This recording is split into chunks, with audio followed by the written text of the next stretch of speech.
Hello दोस्तों। तो आज हम जो पढ़ने जा रहे हैं वो है हमारा 23 अगस्त 2021 का current affair plus PIB notes. ठीक है, इससे पहले 22 की छुट्टी थी, 21 का हम कवर कर चुके हैं। तो यहाँ पे देखिए जो ये सब है हम अंदर देख ही लेंगे। तो सबसे पहला टॉपिक जीएस पेपर 1 से है, यूनिट आप देख ही रहे हैं। तो जो मोपला शहीद एवं मोपला विद्रोह है, इसके बारे में हमने कल भी देखा था। इसके अलावा जो है इसमें जो करंट अपडेट है उसके बारे में हम देख रहे हैं। तो यहाँ पे जो 1921 में हुआ था, जिसे अब 100 साल हो जाएंगे, तो उसके जो मालाबार विद्रोह था उसके नेता जो एक तो ये वरिया मकुनाथ कुंजा मोहम्मद हाजी, ठीक है, और अली मुसियार, इनको मिला के जो है 387 ऐसे नेता थे जिनको जो है मोपला शहीदों को भारत के स्वतंत्रता संग्राम के शहीदों के जो शब्दकोश था उससे इनका नाम हटा दिया गया। ठीक है, मतलब इन्होंने काफ़ी ज़्यादा जो हिंदू है उनका नरसंहार किया था।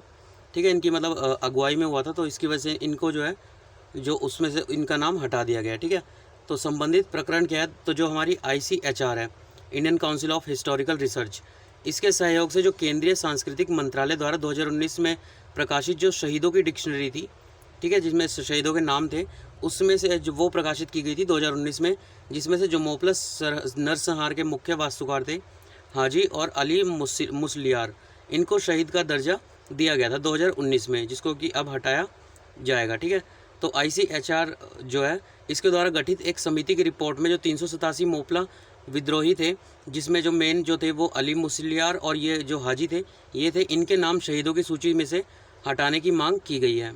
अब इसका रीज़न क्या रहा है, तो ये जो दोनों ही थे वो क्या थे, कुख्यात मोपला दंगाई नेता थे और कट्टर अपराधी, इनको बताया गया। ठीक है, तो इस रिपोर्ट के अनुसार जो हाजी थे उनको 2021 में हुए मोपला विद्रोह के दौरान असंख्य निर्दोष जो हिंदू पुरुष थे, उसके अलावा महिलाएं, बच्चे जो थे, उनकी हत्या और उनके शवों को एक कुएं में इन्होंने फेंक दिया था, जिसे जो है स्थानीय रूप से थोबूर किनार इसके नाम से जाना जाता है। ठीक है, तो इसके अलावा रिपोर्ट में क्या बताया गया कि जो सभी मोपला आंदोलन था वो सांप्रदायिक थे। ठीक है, मतलब हिंदू मुस्लिम के ऊपर बेस्ड थे वो सारे, और वे हिंदू समाज के विरुद्ध नफरत और असहिष्णुतापूर्ण दोनों थे। ठीक है, उसके अलावा अतः इन नामों को जो है शहीदों की सूची से हटाए जाने चाहिए। तो उसके अलावा देख लेते हैं हाजी कौन थे।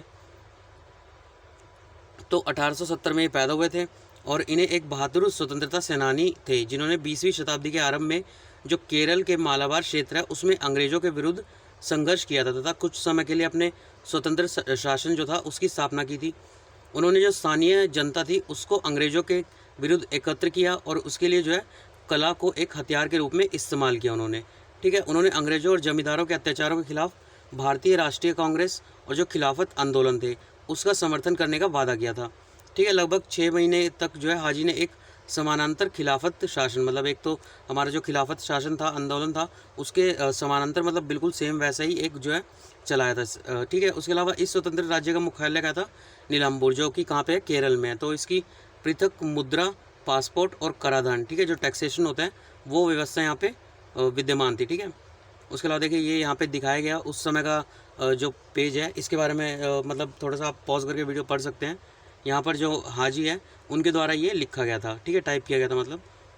उसके अलावा देखिए हाजी के शासन का अंत कब हुआ, तो हाजी का शासन ज़्यादा लंबे समय तक नहीं चला।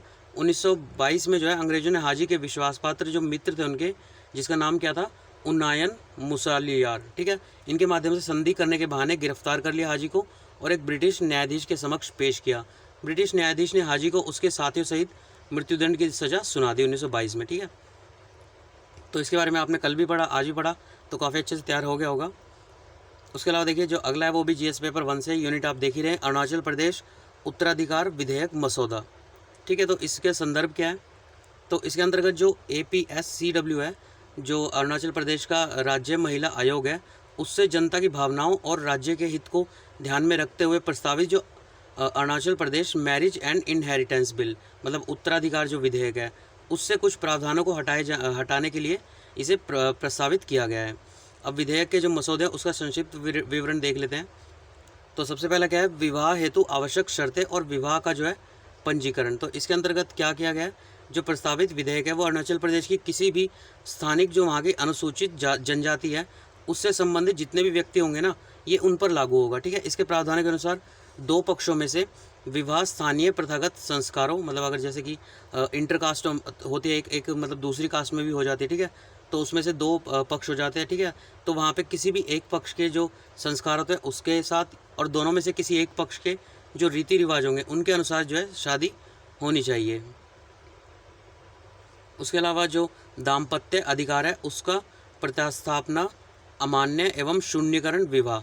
तो इसके अंतर्गत जो विधेयक है उसमें दाम्पत्य अधिकारों के जो प्रतिस्थापना है, मतलब चेंज कर देना, जैसे रिप्लेस होता है ना, ठीक है, तो उसका भी प्रावधान किया गया है। जिसके अनुसार क्या होगा, यदि दोनों पक्षों में से कोई भी बिना किसी उचित कारण के दूसरे पक्ष के समाज से अलग कर दिया जाता है तो पीड़िता पक्ष अपने दाम्पत्य अधिकारों के प्रतिस्थापना हेतु जिला न्यायालय में याचिका दायर कर सकता है, ठीक है। जैसे हिंदू मुस्लिम, अगर हिंदू मुस्लिम की शादी होती है किसी की, तो उसमें से अगर उनमें से कोई भी अगर जो अपने जहाँ पे वो रहते हैं वहाँ से अगर उनको हटा दिया जाता है तो वो इसके खिलाफ जो है जिला न्यायाधीश में याचिका दायर कर सकते हैं। उसके अलावा तलाक, तो अधिनियम लागू होने के बाद किसी किए जाने वाले विवाह को विभिन्न आधारों पर भंग किया जा सकता है। मतलब एक तरह से जो तलाक है उसका भी प्रावधान इसके अंतर्गत दिया गया है। उसके अलावा स्थायी गुजारा भत्ता और भरण पोषण, तो इसके अंतर्गत जो पत्नी है वो खुद का भरण पोषण करने में अगर असमर्थ होती है तलाक के बाद, तो वह अपने भरण पोषण के लिए अदालत में याचिका दायर कर सकती है और अदालत द्वारा जो उसका पति है वो क्या करेगा, अपनी पत्नी के लिए एक मुश्त जो स्थायी गुजारा भत्ता होता है वो देने का आदेश जारी करता है, ठीक है। तलाक के बाद मतलब जो वाइफ होती है उसका खर्चा अगर वो याचिका दायर करेगी तो जो उसका हस्बैंड होगा उसको देना पड़ेगा, ठीक है। बहुविवाह पर विधेयक की स्थिति अगर देखें, मतलब एक से ज़्यादा शादी करने पे, तो जो विवाहित होते हुए भी इस अधिनियम के तहत अपना विवाह करवाता है तो जो भारतीय दंड संहिता की धारा 494 और 495 है, इसके तहत जैसा भी मामला हो अपराध माना जाएगा और इस प्रकार किया गया विवाह क्या होगा, अमान्य घोषित हो जाएगा। इसके अलावा इस विधेयक का महत्व क्या है, तो विधेयक का मुख्य जोर किस पर रहा, विवाह की कानूनी स्थिति, विवाह पंजीकरण की प्रक्रिया, पत्नी के लिए संपत्ति में अधिकार, विवाह के अधिकार, बहु विवाह को अपराध मानने पर है, ठीक है। ऊपर हमने देख लिए सारे। यह विधेयक बहुविवाह के अपराधीकरण और कानूनी रूप से विवाहित पत्नी और विधवा के संपत्ति के अधिकार के संबंध में महत्वपूर्ण प्रावधान करता है। अब इसमें विवादास्पद प्रावधान क्या है, तो इसके अंतर्गत जो अरुणाचल प्रदेश है उसकी अनुसूचित जो जनजाति है उसके बाहर के किसी पुरुष से अगर शादी करने वाली जो अरुणाचल प्रदेश की अनुसूचित जनजाति होगी, ठीक है, मतलब अगर अपने खुद की कम्युनिटी से बाहर जाकर शादी करती है तो ऐसी जो महिला है उसको परिवार के मुखिया से विरासत में मिली किसी भी अचल संपत्ति, मतलब मूवेबल संपत्ति होता है ना, मूवेबल मतलब एक से दूसरे के नाम पर ट्रांसफ़र होने वाली, ठीक है, तो इसका जो है जीवन पर्यंत लाभ उसे प्राप्त होगा जब तक वो जीवित है। इसके अलावा जो APST महिला है उसकी मृत्यु को हो जाने की स्थिति में क्या होगा, उसका पति या फिर उसका जो बच्चा होगा उसको इस जो मूवेबल संपत्ति है, अचल संपत्ति है, उसका अपनी इच्छा अनुसार उपयोग करने और अरुणाचल प्रदेश की किसी भी जो स्थानिक जनजाति है उसके सदस्यों को उस संपत्ति से बेदखल करने का पूरा क्या होगा, अधिकार होगा। उसके अलावा इस प्रावधान के कारण मसौदा विधेयक को जो है आदिवासी विरोधी, मतलब जो हमने ऊपर पढ़ा इनकी वजह से क्या बोला जा रहा है, आदिवासी विरोधी, कोई मतलब लड़की या लड़का बाहर जाकर शादी करेगा तो उसकी संपत्ति भी ट्रांसफ़र हो रही है, ठीक है, तो आदिवासी विरोधी होगा, अरुणाचल विरोधी होगा, प्रथागत कानूनों का उल्लंघन होगा इसमें, और बाहरी लोगों को विवाह के माध्यम से आदिवासी भूमि पर कब्जा करने के लिए निमंत्रण देने वाला बताया जाएगा, ठीक है।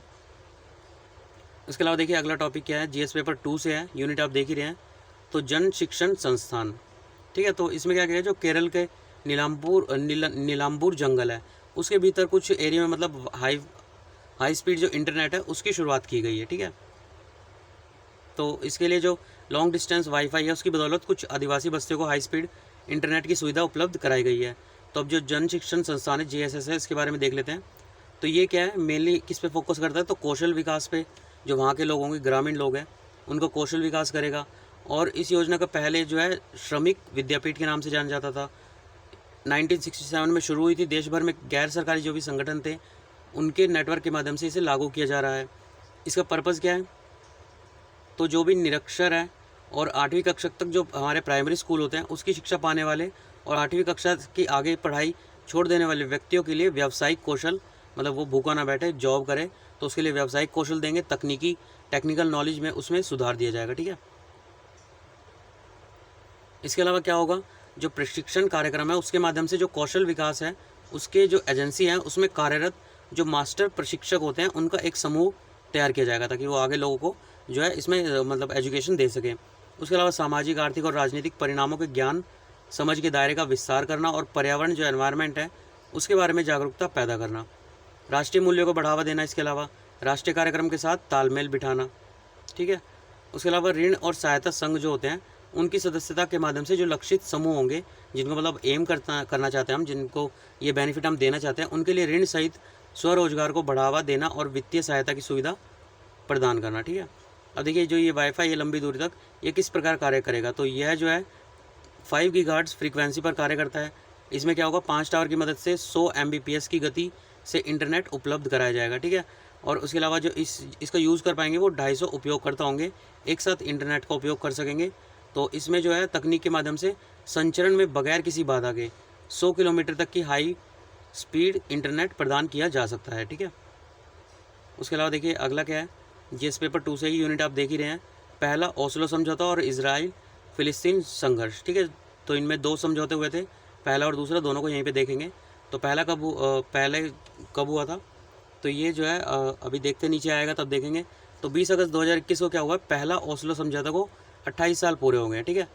तो इसे मतलब एक तरह से ये जो है इन दोनों के बीच में जो संघर्ष है उसको समाप्त करता है, ठीक है, जो ओस्लो समझौते हैं।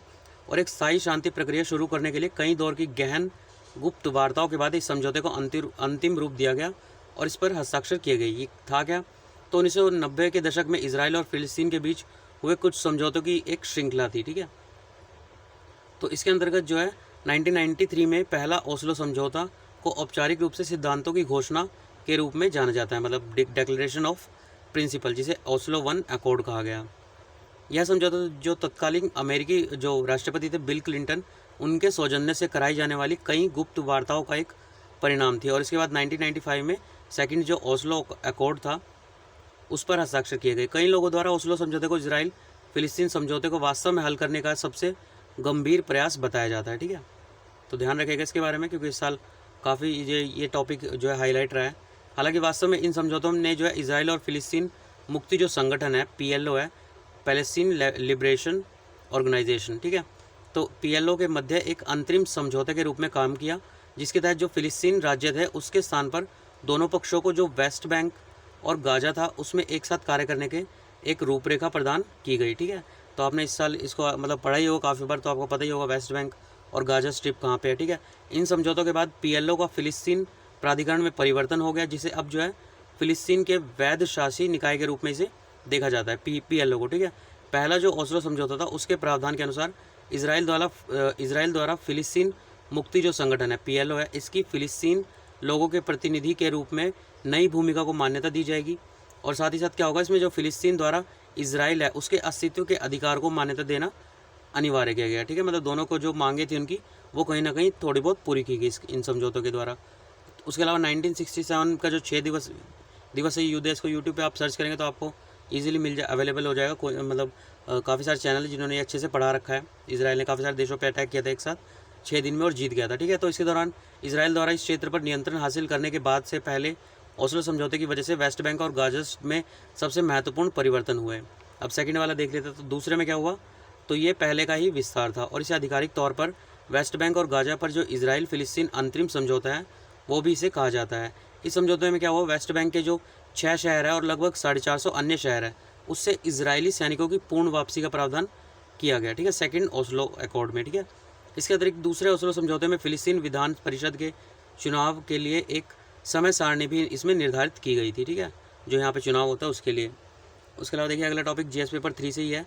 तो UAPA देखिए ये हमने बिल्कुल कम डिट्टो इसमें दे रखा है, ये पढ़ा था पहले भी, फिर भी नहीं पढ़ा तो एक बार देख लेते हैं। तो विधि विरुद्ध क्रियाकलाप अधिनियम, ठीक है। तो इसमें 2 दशकों से जो अधिक समय में जो जम्मू कश्मीर में उसमें अलगाववादी आंदोलन का नेतृत्व करने वाले जो अलगाववादी समूह है जिसे हुर्रियत कॉन्फ्रेंस, इनके दोनों धड़ों पर कड़े जो विधि विरुद्ध मतलब UAPA है, अनलॉफुल एक्टिविटी प्रिवेंशन एक्ट है, उसके तहत इन पर प्रतिबंध लगाया गया, मतलब जो उठा के जेलों में डाल दिया गया वहाँ के नेताओं को, ठीक है। तो इसमें जो है केंद्र सरकार की आतंकवाद के खिलाफ जीरो टॉलरेंस की नीति के अनुसार हाल ही में यह प्रस्ताव रखा गया था। प्रतिबंध लगाने की शक्ति अगर देखें हम तो इसकी धारा जो 1 है उसके तहत प्रतिबंध किया जा सकता है।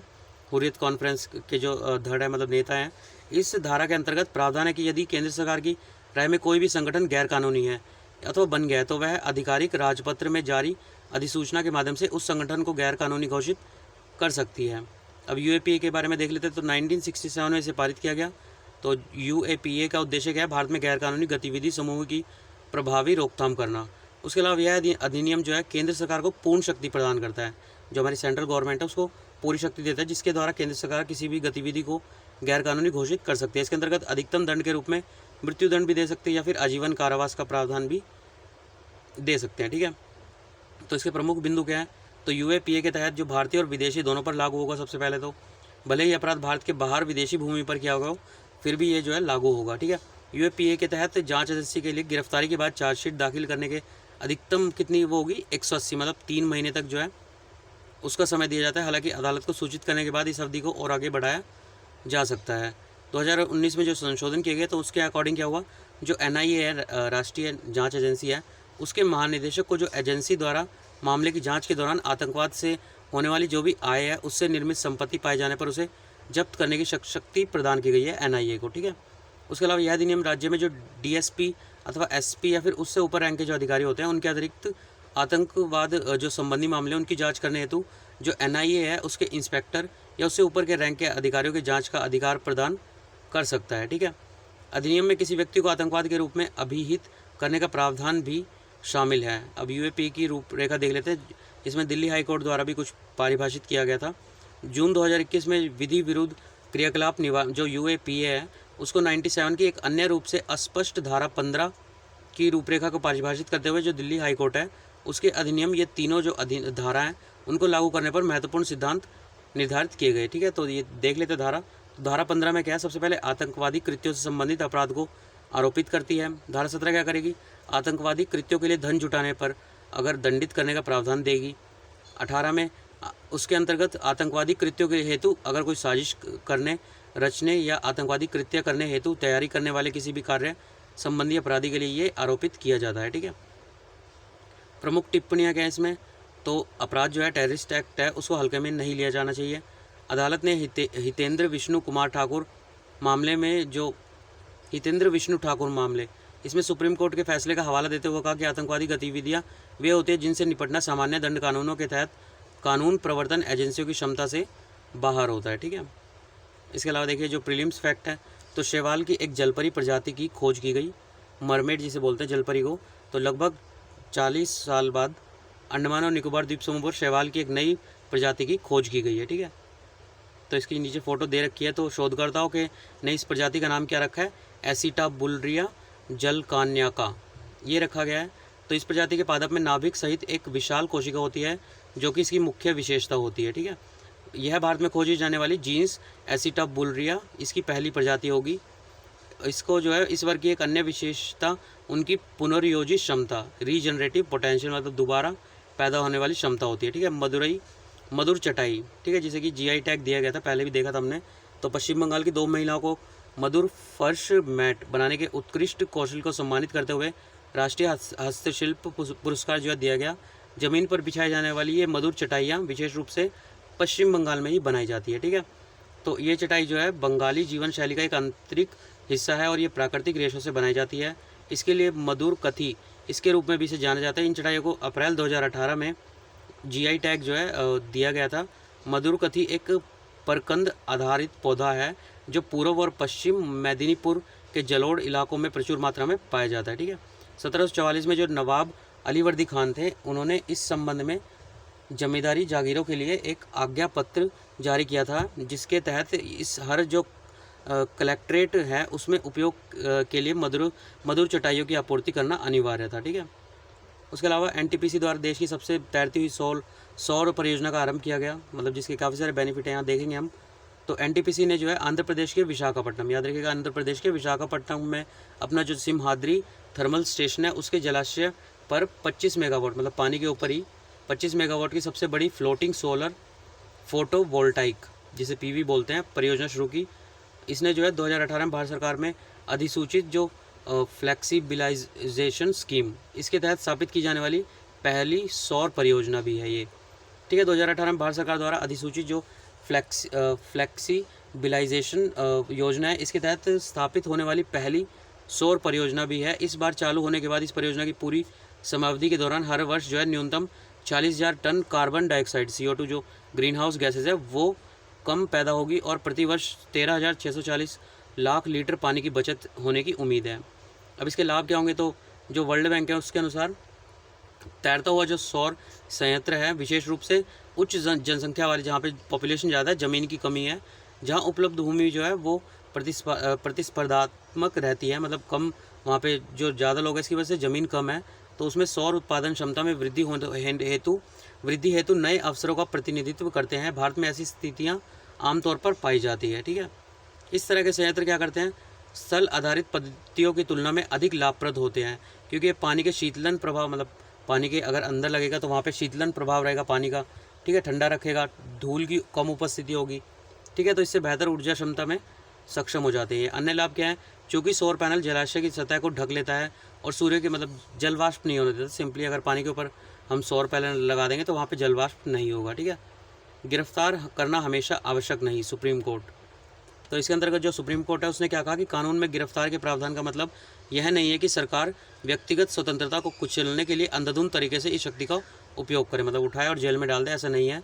हर मामले में गिरफ्तार किया जाना संविधान का जो अनुच्छेद 21 है उसके तहत प्रदान की गई जो व्यक्तिगत स्वतंत्रता है उसका ये दमन करेगा। ठीक है, अदालत ने टिप्पणी करते हुए कहा कि दंड प्रक्रिया संहिता के जो धारा 170 है, जिसमें क्या है, आरोप पत्र दाखिल करते समय आरोपी को पेश करना, ऐसे कुछ प्रावधानों को गिरफ्तारी के अधिकार के रूप में नहीं माना जाना चाहिए। ठीक है, हिरासत में रखकर जांच करना कब आवश्यक होगा, जब कोई जघन्य अपराध किया हो किसी ने, या फिर गवाहों या आरोपी को इससे प्रभावित करने की संभावना हो। ठीक है, आवश्यकता क्या है, तो गिरफ्तार करने की शक्ति और इसका प्रयोग करने के औचित्य के बीच में एक जो है अंतर स्पष्ट किया जाना चाहिए, मतलब एक गिरफ्तार किया गया और एक इसका यूज़ किया गया, तो इनमें डिफरेंस बताना चाहिए। यदि गिरफ्तारी को नियमित बना दिया जाता है तो यह व्यक्ति की प्रतिष्ठा और आत्मसम्मान के लिए अपूर्णीय क्षति होगी, मतलब किसी ने छोटा सा भी अगर क्राइम किया उसे उठा के आप जेल में डाल देते तो उसके अड़ोस पड़ोस में उसकी क्या इमेज रहती है और खुद का जो आत्मसम्मान होता है उस पर भी काफ़ी ज़्यादा इसका नेगेटिव इफेक्ट होगा।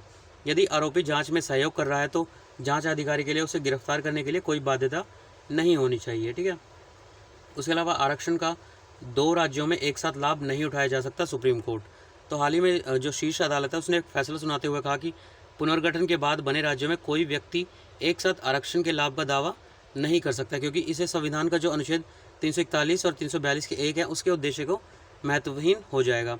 अदालत की टिप्पणी क्या है इस मामले में, तो कोई व्यक्ति पुनर्गठन के बाद बने राज्य में से किसी एक राज्य में लाभ का दावा कर सकता है, मतलब 2 राज्यों में से अगर आप मान लीजिए जैसे अभी तेलंगाना आंध्र प्रदेश है, तो आप अगर रहते थे पहले आंध्र प्रदेश में, तो ऐसा नहीं है कि आप दोनों स्टेट से फ़ायदा उस एक चीज़ का ले रहे हैं। ठीक है, एक ही स्टेट से लेंगे। हालांकि दूसरे राज्य में खुले चयन में भाग लेते समय आरक्षित वर्ग के सदस्यों को प्रवासी माना जाएगा और वे आरक्षण के किसी भी लाभ का दावा किए बिना सामान्य श्रेणी में भाग ले सकते हैं। ठीक है, तो बस आज का इतना ही था, और उसके अलावा अगर वीडियो पसंद आता है लाइक सब्सक्राइब आप कर सकते हैं। And have a good day.